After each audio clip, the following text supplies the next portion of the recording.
اعوذ باللہ من الشیطان الرجیم بسم اللہ الرحمن الرحیم الحمدللہ رب العالمین الصلاۃ والسلام علی خیر خلقہ اجمعین اما بعد۔ جیسا کہ ناظم صاحب نے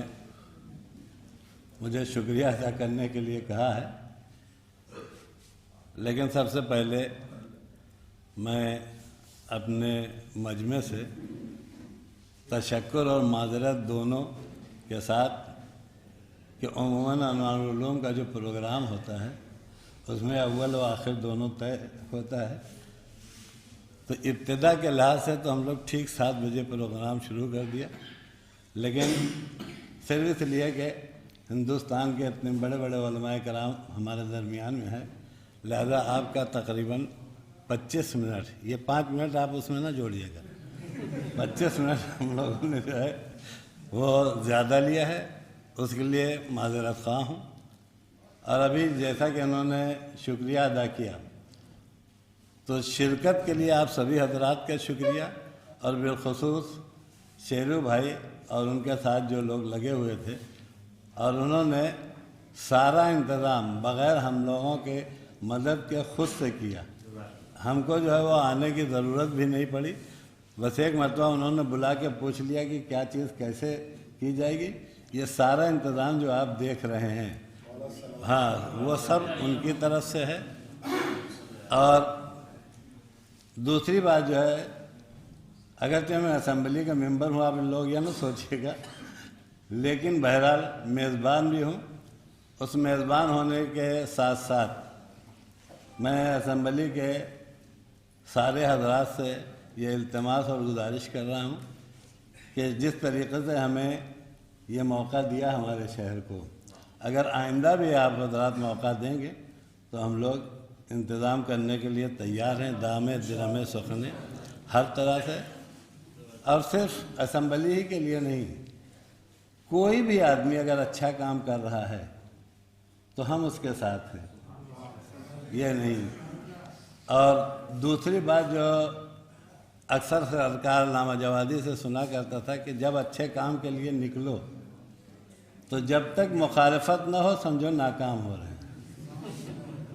اور جیسے مخالفت شروع ہو جائے تو فوراً جو ہے وہ یہ خدا کی طرف سے ایک میسیج، ایک پیغام ہے کہ اب آپ حضرات کی جو ہے وہ کامیابی قریب آ گئی ہے۔ پروردگار سے یہ دعا ہے کہ اس طریقے کے جلسے اور شہروں میں ہوتے رہیں، اسمبلی کے حضرات جو ہے وہ اس میں جا کے اپنے نورانی بیان سے لوگوں کو مستفید کرتے رہیں۔ اور انہی کے ساتھ ایک جملہ جو یہاں کا عنوان ہے وہ یہ کہ ساری گفتگو آپ سن چکے ہیں، لیکن جناب فاطمہ کی زندگی کو اگر دیکھا جائے تو حیات صدیقہ طاہرہ میں اصلاح کے 2 پہلو ہیں۔ ہم لوگوں کی جو کمزوری ہے وہ کمزوری یہ ہے کہ ہم لفظی اصلاح بہت اچھی کرتے ہیں، خاص کر کے ہم مولوی حضرات، لیکن عملی اصلاح میں ہم بہرحال کسی نہ کسی حد تک، یہ بات میں صرف اپنے لیے کر رہا ہوں، آپ بزرگوں کے لیے نہیں، عملی اصلاح میں بہرحال کمزور ہیں۔ لیکن صدیقہ طاہرہ کی آپ پوری زندگی پڑھ لیجئے تو پوری زندگی میں اصلاح عملی زیادہ ہے، اور وہ اصلاح عملی جو فاطمہ نے کیا ہے وہ اپنے لیے نہیں کیا ہے، قیامت تک اپنی امت کے لیے کیا ہے۔ اسی لیے آپ دیکھیں،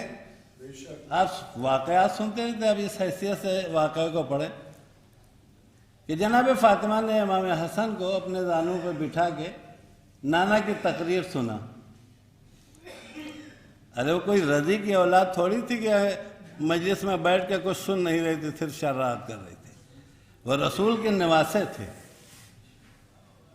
تو رسول کے نواسے معصوم بھی تھے، رسول کے نواسے بھی تھے، اور وہاں ان کے لیے یہ امکانات نہیں پائے جاتے کہ وہ وہاں بیٹھنے کے بعد جو ہے ہمارے بچوں کی طرح سے کھیلیں گے۔ اس کے بعد جب آئے گھر میں تو فاطمہ نے کہا بتاؤ نانا نے کیا کہا، یہ فاطمہ حسن سے پوچھ نہیں رہی تھی، قیامت تک اپنے ماننے والوں سے کہہ رہی تھی جب اپنے بچے کو کسی نیک محفل میں بھیجو تو اس کے بعد پوچھو گے کیا سنتے ہیں۔ ابھی جون صاحب نے، اگرچہ چھوٹے ہیں مجھ سے، ابھی انہوں نے بتایا کہ، یا عسکری بھائی نے بتایا کہ جناب فاطمہ دربار میں گئیں۔ مسئلہ یہ ہے کہ صدیقہ طاہرہ کو اس فدق کی کیا ضرورت تھی، اور جن حالات میں گئیں ان حالات کے بعد کوئی عام عورت جا بھی نہیں سکتی تھی۔ بھائی جس کی پسلی ٹوٹی ہو، لیکن میں نے دیکھا ہے کہ پہلے ربیع الاول کے پہلے عشرے میں 10 دنوں کے اندر 2 مرتبہ گھر پہ حملہ ہوا، بعض جگہوں پہ 3 مرتبہ لکھا، اور اس میں آخری حملے پہ فاطمہ کے پہلو پہ دروازہ گرا گیا۔ اس کے بعد دوسرا عشرہ جب آیا تو دربار کا معاملہ آ گیا۔ تو اب زہرا کو جانے کی کیا ضرورت، جب فدق نہیں چاہیے تھا اور سب معلوم تھا کہ ہم کو فدق جو ہے وہ نہیں ملے گا، کچھ ہاتھ آنے والا نہیں ہے، تو اس کے بعد گئیں کیوں؟